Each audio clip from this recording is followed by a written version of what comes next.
Graça e paz, irmãos. Vamos abrir a palavra de Deus em nome do Senhor Jesus Cristo, no Evangelho de João, Evangelho segundo João, capítulo 8, versículo 32 e depois o verso 44. E conhecereis a verdade, e a verdade vos libertará. Vós tendes por pai ao diabo, e quereis satisfazer os desejos de vosso pai. Ele foi homicida desde o princípio e não se firmou na verdade, porque não há verdade nele. Quando ele profere mentira, fala do que lhe é próprio, porque é mentiroso e pai da mentira.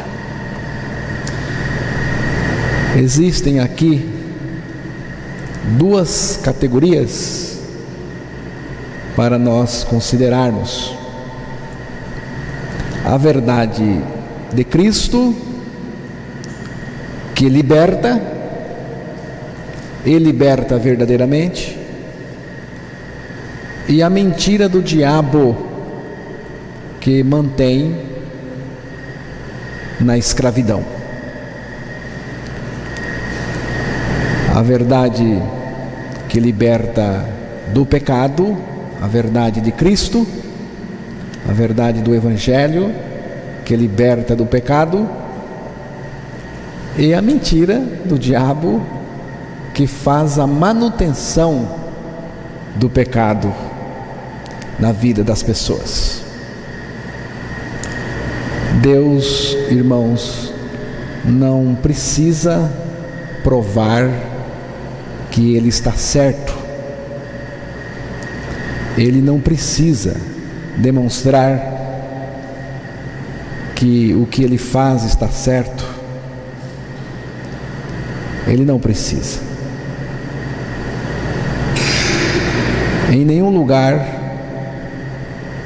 Deus tenta provar que a sua palavra é a verdade, porque ela é verdade em si mesma, ela se manifesta. Deus não precisa provar para nós que Ele está certo, que Ele é Deus. Tudo que procede de Deus é verdade, e tudo que procede do diabo é mentira. A mulher no jardim do Éden não considerou a palavra, não deu valor à palavra de Deus e obedeceu a palavra do diabo. E depois Adão fez a mesma coisa e se tornaram filhos do diabo. Vós sois do diabo, que é o vosso pai. Alguém certa vez disse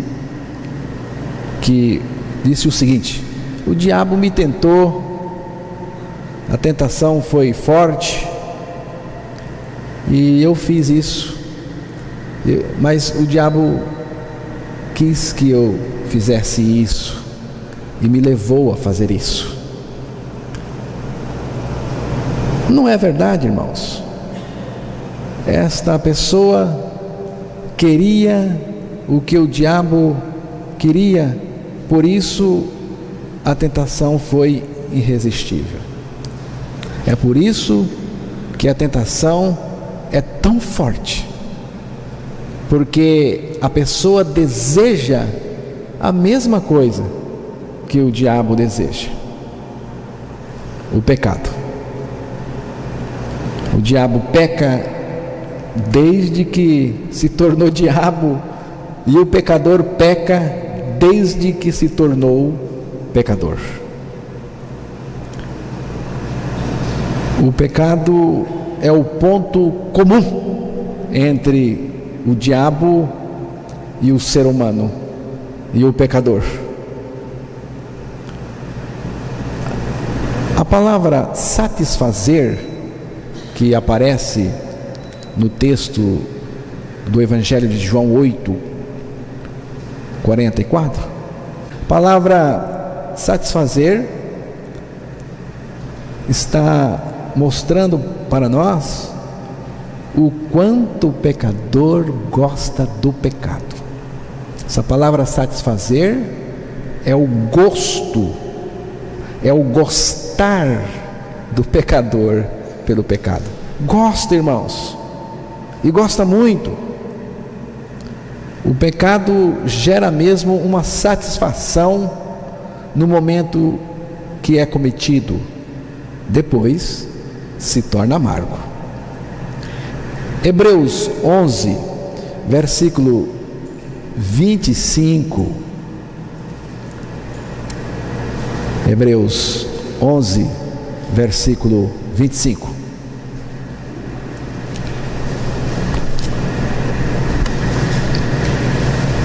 Escolhendo antes ser maltratado por um pouco de Deus, do que por um pouco de tempo ter o gozo do pecado.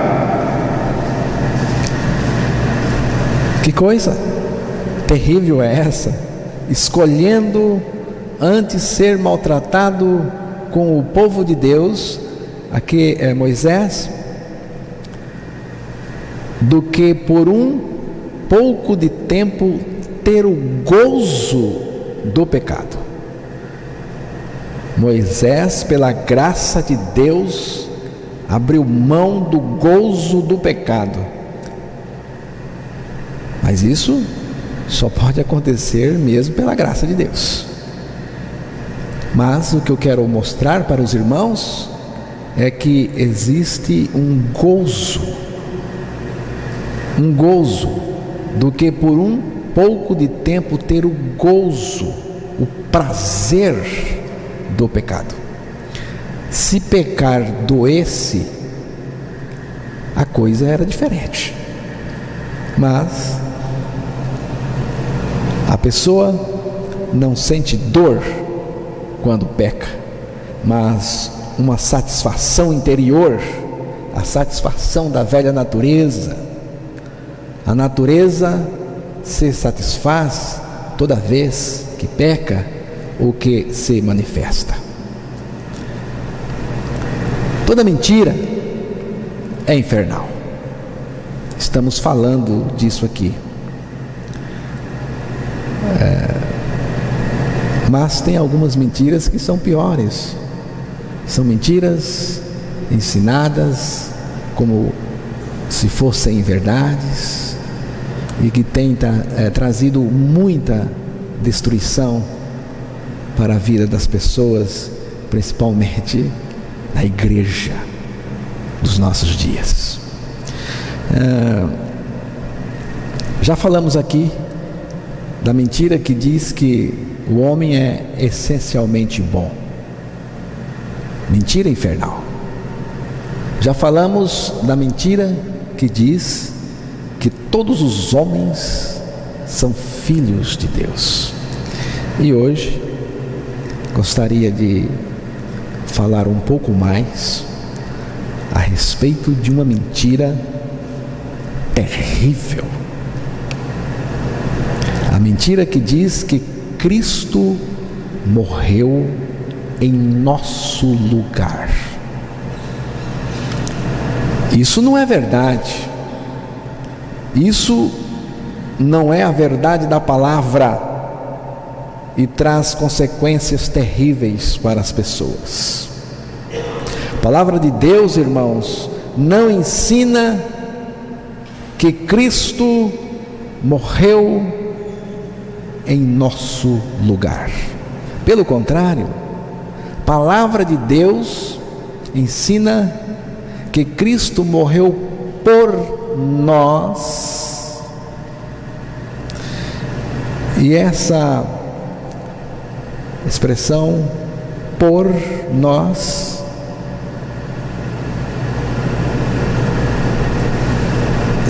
se expressa assim no grego, uper.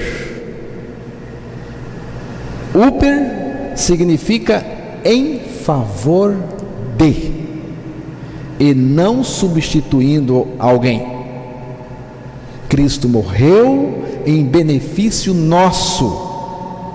Cristo não morreu para dizer o seguinte: você fica aí de fora e eu vou pagar lá na cruz em seu lugar. Essa é a religião herética, diabólica, que não tem poder para regenerar o povo. Não tem poder para regenerar, renascer as pessoas. A palavra de Deus não ensina que Cristo morreu no nosso lugar. Ela afirma várias vezes que Cristo nos levou a morrer nele, naquela cruz. Cristo morreu por nós, em nosso benefício, em nosso favor, para nos levar a morrer com Ele naquela cruz. Vamos ler alguns textos. Porque o amor de Cristo nos constrange, julgando nós assim, que se um morreu por todos, logo todos morreram, segundo aos Coríntios 5,14. Assim, meus irmãos, também vós estáis mortos para a lei, pelo corpo de Cristo, para que sejais de outro, daquele que ressuscitou dentre os mortos, a fim de viver, a fim de que demos frutos para Deus. Romanos 7, verso 4. Carregando Ele mesmo em seu corpo, sobre o madeiro, sobre a cruz, os nossos pecados, para que nós mortos para os pecados, vivamos para a justiça. Por suas chagas fostes sarados. 1 Pedro 2, verso 24. Porque aquele que está morto está justificado do pecado. Romanos 7, verso 4. Como que se pode justificar uma pessoa? É pagando o que ela deve. Enquanto ela não pagar o que ela deve, ela não está livre dessa condenação. Cristo me atraiu na cruz, nele fui crucificado e morri. Colossenses capítulo 3, verso 3 e 4, diz assim a palavra: porque já estáis mortos,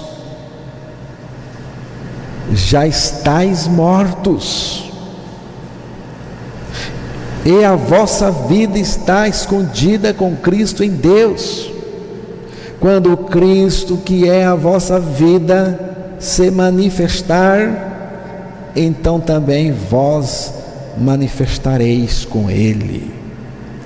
Irmãos, é por isso que a nossa ênfase aqui é mostrar que Deus em Cristo tirou a nossa vida pecadora para colocar em nós a vida do seu Filho. Já estou crucificado com Cristo, e vivo não mais eu, mas Cristo vive em mim.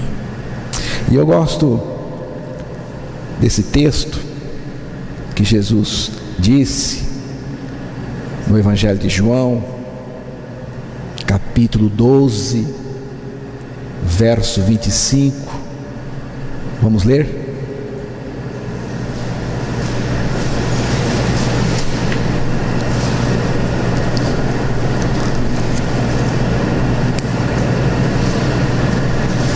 Quem ama a sua vida, pela quem neste mundo odeia a sua vida, guardará para a vida eterna. Quem ama a sua vida, perdê-la. Quem neste mundo odeia a sua vida, guardá-la para a vida eterna. O que Jesus está dizendo aqui? Jesus está dizendo nesse texto o seguinte: se você ama a sua vida, fique com ela, mas a sua vida vai te levar para a perdição, porque é pecaminosa. Mas se você odiar a sua vida, eu troco essa sua vida pela vida eterna. Que coisa maravilhosa, que negócio de pai para filho mesmo. O pai mandou o seu filho Jesus para tirar de nós essa vida infernal, perdida, pecaminosa, que está levando o seu possuidor para o lago de fogo, para colocar no lugar dela a vida preciosa do seu Filho Jesus Cristo. Coisa maravilhosa, irmãos. A palavra de Deus não sustenta essa tese que Jesus morreu em nosso lugar. O texto que eu já li para os irmãos: se um morreu por todos, logo todos morreram. Jesus não morreu sozinho. Jesus não morreu em nosso lugar.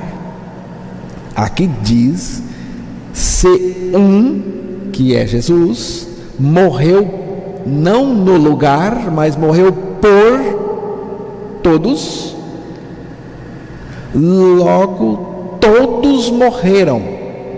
Esse texto desmancha qualquer ideia de que Cristo morreu em nosso lugar, deixando-nos de fora daquela crucificação com Ele na cruz. Irmãos, a ideia geral é de que Cristo morreu sozinho na cruz. É uma ideia geral. Quase que todo mundo pensa assim, que Jesus morreu sozinho naquela cruz. A gente percebe que o povo fica tomado de comoção, de emoção e de sentimento de dó e de proteção quando o assunto é a crucificação de Jesus, é a paixão de Jesus. Parece até que, se fosse possível, eles tentariam livrar Jesus da morte, tirar Jesus daquela cruz. Se pudesse, até livrava ele da cruz. Por quê? Porque o ser humano, o pecador, o ser humano em geral, é aversivo à ideia de morrer. Jesus não poderia morrer no meu lugar, como muita gente pensa. Não poderia. Ele mesmo disse isso em Mateus capítulo 5, versículo 17.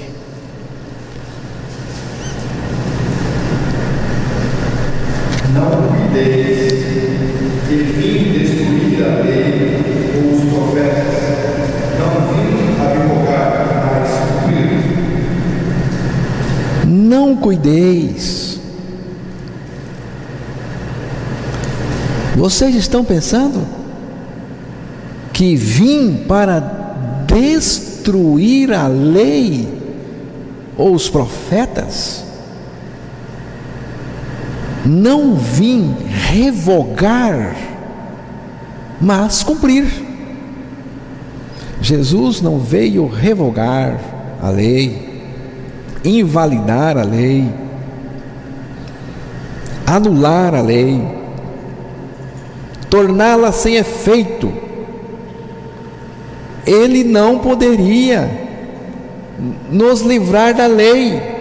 Se o fizesse, se tornaria um transgressor da lei, um facínora, um fora da lei, que não dá a mínima para a lei. Ele é o nosso advogado, no sentido de nos levar a cumprir a lei e não destruí-la. A matéria do advogado não se chama transgressão, não se chama trapaça, se chama direito. É o direito. Mas, em alguns casos, o direito não é praticado, mas sim o logro da lei. Jesus não poderia nos livrar da condenação estabelecida pela lei de Deus. Quando ele diz: não vim revogar, mas cumprir, o que ele está dizendo? Ele está dizendo: eu vim para dar condição para você cumprir a lei. Eu vou morrer com você. As penas impostas pela lei não vão além da pessoa do condenado. Viu, irmãos? Aqui está algo importante que nós precisamos compreender. As penas impostas pela lei não vão além da pessoa do condenado. Esse é o princípio da lei de Deus e também o princípio das democracias. Está até na nossa Constituição. Lá diz o seguinte: nenhuma pena passará da pessoa do condenado. Nenhuma pena passará da pessoa do condenado. Se fulano cometeu um crime, sua mãe, seu filho, seu irmão gêmeo, sua esposa, não podem ser condenados em seu lugar, e muito menos serem obrigados a cumprir a sua pena. O crime e a pena são dele. Infelizmente, aquelas pessoas próximas dele vão também sofrer o impacto da sua condenação. Mas quem tem que pagar é quem cometeu o crime. A justiça não aceita mártires. Se um jovem comete um crime com toda a vida pela frente, comete um crime, o seu avô de 100 e tantos anos e doente, canceroso, se oferece para ir lá pagar esse crime no seu lugar, a justiça não aceita, porque quem deve tem que pagar, é ele mesmo que tem que pagar. A coisa com Deus é muito mais severa ainda. Deus, através da sua lei, exige a morte do pecador. Esta pena não pode ser atenuada nem substituída por outra. Ela é inalterável e imutável. Todo pecador que nasce neste mundo nasce debaixo da lei e sob pena de morte. E Jesus, irmãos, não poderia nos livrar da lei, nos livrar dessa pena de morte. Não poderia, porque ele disse: eu vim para cumprir a lei e não para destruir. Então, como nosso advogado totalmente justo, ele fez algo maravilhoso, algo tremendo. Ele disse assim: vamos juntos morrer naquela cruz. Você precisa morrer. Eu vou lá com você. Quando eu estiver naquela cruz, eu vou atrair você para mim. Vou identificar você no meu corpo. E quando eu morrer, você vai morrer comigo para a lei de Deus, porque você é um pecador. Gálatas 2, versículo 19 e 20. Vamos ler esse texto.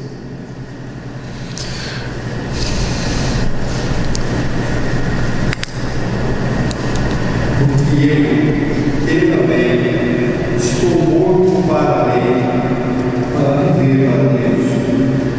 Estou crucificado com Cristo e vivo não mais eu, mas Cristo vive em mim. E a vida que agora vivo na carne, vivo-a pela fé em Deus, o qual me amou e se entregou a si mesmo por mim. O apóstolo Paulo está dizendo: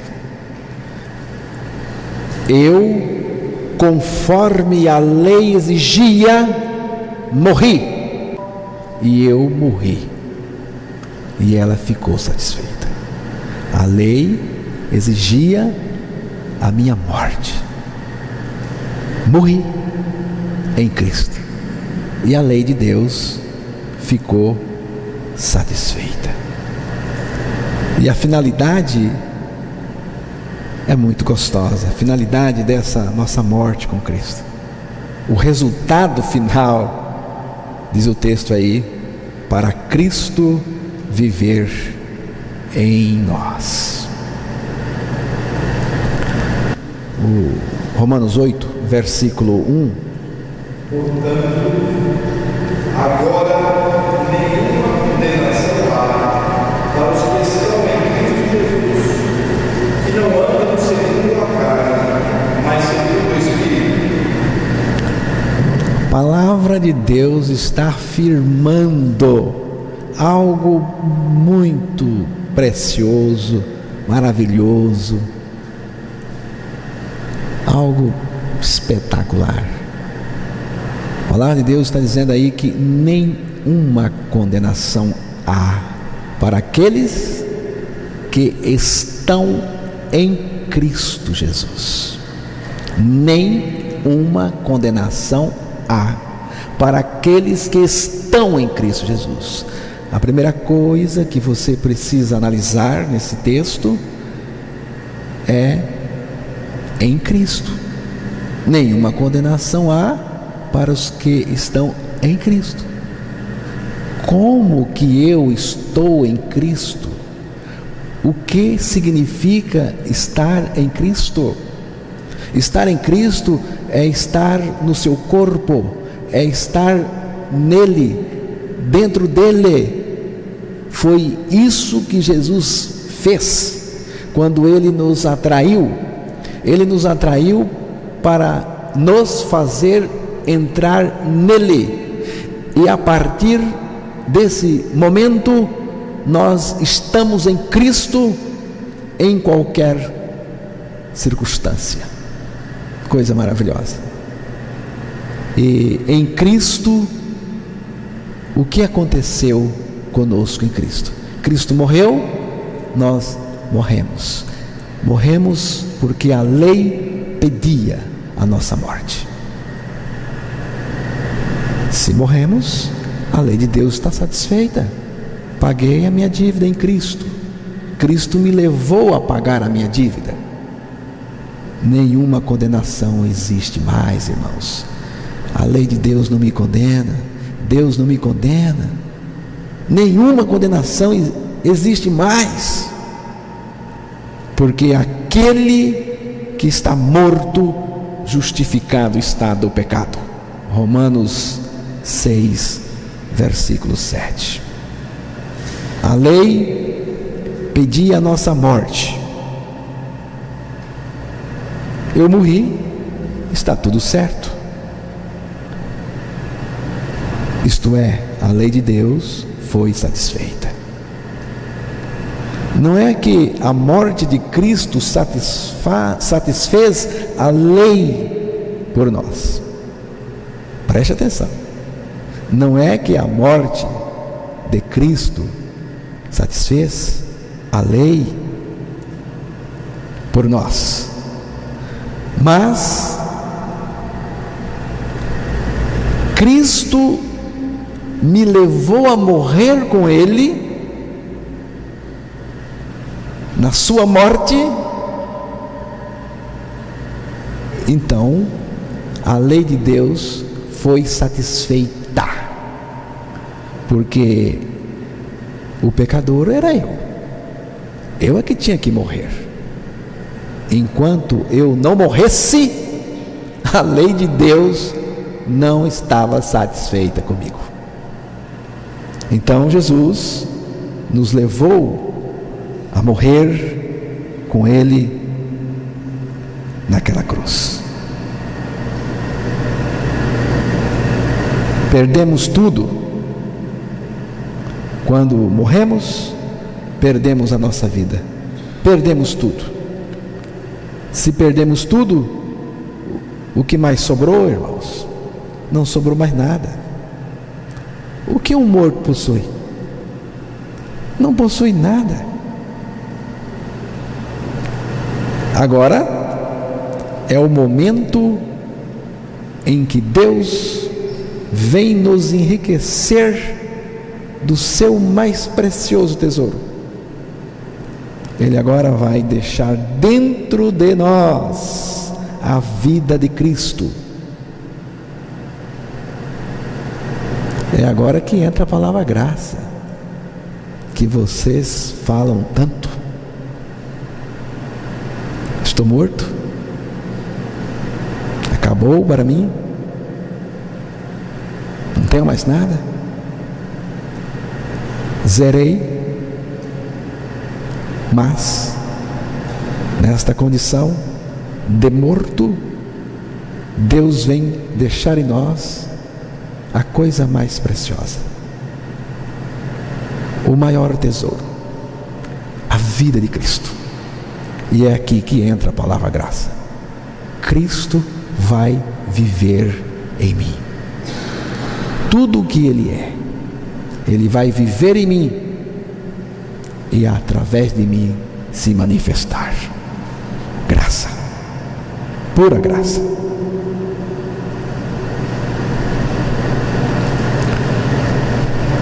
No pecado, o homem se tornou impróprio para receber a vida de Cristo. Se você tem uma latinha de lixo na pia, na cozinha, e você coloca ali todo o lixo da cozinha, você não vai colocar nessa lata de lixo, em cima do lixo que está lá, o leite do seu filho. Porque se você fizer isso, perde-se o leite, fica tudo danado. O ser humano no pecado é pior do que uma lata de lixo. E Deus não vai colocar a vida dele em cima da nossa vida contaminada pelo pecado. Não é uma vida sobreposta, é uma vida substituída. Ele remove a nossa e substitui por Ele mesmo em nós. É isso, irmãos, que Jesus chamou de vida abundante. Eu vim para que tenham vida e a tenham com abundância. Esta vida abundante é Cristo vivendo em nós. Essa vida superlativa é Cristo em nós. Não é uma utopia, é uma realidade mesmo, experimentada por aqueles que tomaram posse pela fé dessa verdade tremenda.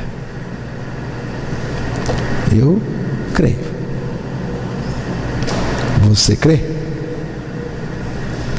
É preciso crer. E crer já. Amém, irmãos?